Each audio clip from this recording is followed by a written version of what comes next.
Bonjour à tous. Dakar est à nouveau sous tension et cette fois-ci sans Internet mobile.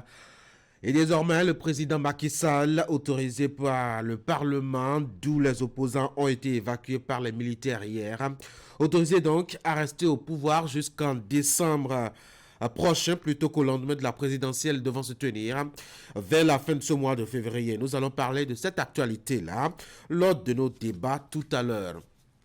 En santé, nous allons vous parler de l'anémie. Esther Tofa s'est intéressée à la question donc de l'anémie ce matin. Nous allons examiner avec elle les causes, les conséquences et surtout les moyens pour corriger une telle anomalie quand elle se présente. Bienvenue à tous.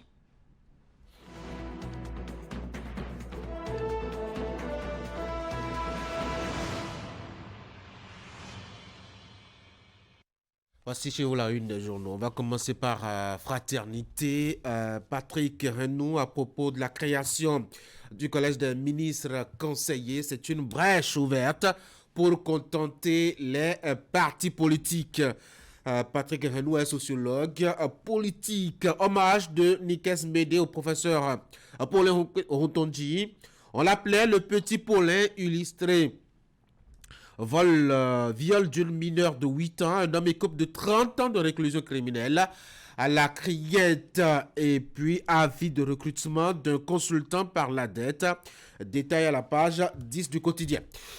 Matin libre, ce matin, démission, suspension, révocation dans les communes, autopsie d'une réforme salutaire biaisée par les considérations politiques. Et puis, déviation suite aux travaux sur des axes routiers. Le pont de Fifadi inquiète à nouveau. Dynamisme Info, organisation d'élections véritablement ouverte et transparente. La demande de Yahya Talon pour faire établir les rapports de force sur le terrain. Nassiara, le quotidien, pleine polémique sur la révision de la Constitution. Gros salaire pour les dirigeants d'un parti politique. Et puis, prétendue position contre une révision de la Constitution. L'ODEM, l'Observatoire de déontologie et de l'éthique dans les médias, dément et rappelle sa mission. Détail dans les colonnes du journal. Afrique, le Sénégal au bord de l'implosion. Nous sommes maintenant avec une nouvelle mutation. Afrique, report d'élection présidentielle. Le Sénégal dans la tourmente. Alerte donc le journal, le matinal, mise à la retraite d'office d'agents des forces de défense et de sécurité, des mesures d'accompagnement inédites, une allocation complémentaire mise en place, pas de perte de revenus sur les 2 premières années, les salaires auparavant perçus conservés pour un temps.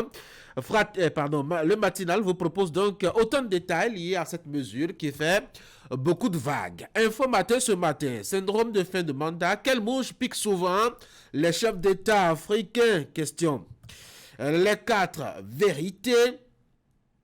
Tournée de haute direction politique de l'UPR dans le Koufo, Joseph Djogbenou, un président légaliste et fédérateur, galvanise les conseillers communaux. Dabarou, après le coup de gueule de Dabarou, la pharmacie de Kouandé autorisée à ouvrir. Nous informe donc le journal L'économiste, projet de construction du siège du CCR, UEMOA, les travaux exécutés à 87,91% à Lomé. Et nous sommes de retour à la une de Fraternité pour la deuxième lecture.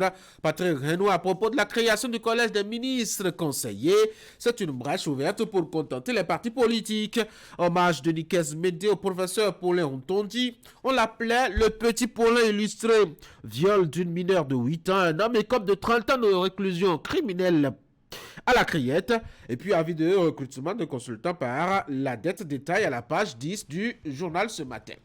Ah, j'ai déjà trahi ce qui va venir. Hein. Cet hommage que rend le professeur Nikes Médé à son collègue décédé récemment, Paulin Rontondi, à la page 2 du quotidien. Vous allez découvrir le petit nom que la génération avait donné à ce grand philosophe africain d'origine béninoise. On l'appelait le petit Paulin illustré. Alors, d'où est-ce que c'est venu ce petit nom, ce sobriquet? Achetez Fraternité, lisez à la page 2 de la publication. L'actualité sur le continent. Vous le savez, quand on parle sport, c'est la CAN. Fraternité vous propose dans ses pages 6 et 7 le résumé de l'actualité de cette CAN-là en attendant les demi-finales qui s'ouvrent demain à partir de 18h entre le Nigeria et l'Afrique du Sud et puis la Côte d'Ivoire et la République sud-africaine. Pardon. La République démocratique du Congo plutôt. Vous avez donc les détails sur ces différentes rencontres avec des avis récoltés ça et là par le quotidien qui paraît à menoter. Achetez le journal et découvrez. Allez, on va passer maintenant au bulletin de l'information avec, comme vous le savez, chaque matin du lundi au mercredi, c'est le présentateur Teddy Goudalo qui a la manette. C'est lui qui va nous accompagner encore ce matin. Teddy Goudalo. Bonjour. Bonjour Tanguy, Il bonjour à se toutes et à tient tous. depuis hier lundi à Cotonou un atelier de renforcement de capacité des acteurs de la santé sur les urgences sanitaires en Afrique de l'Ouest et du Centre. C'est une rencontre initiée par le Fonds des Nations Unies pour l'enfance, UNICEF. Plusieurs pays sont présents à ce rendez-vous de Cotonou. Canal 3 aussi était présent.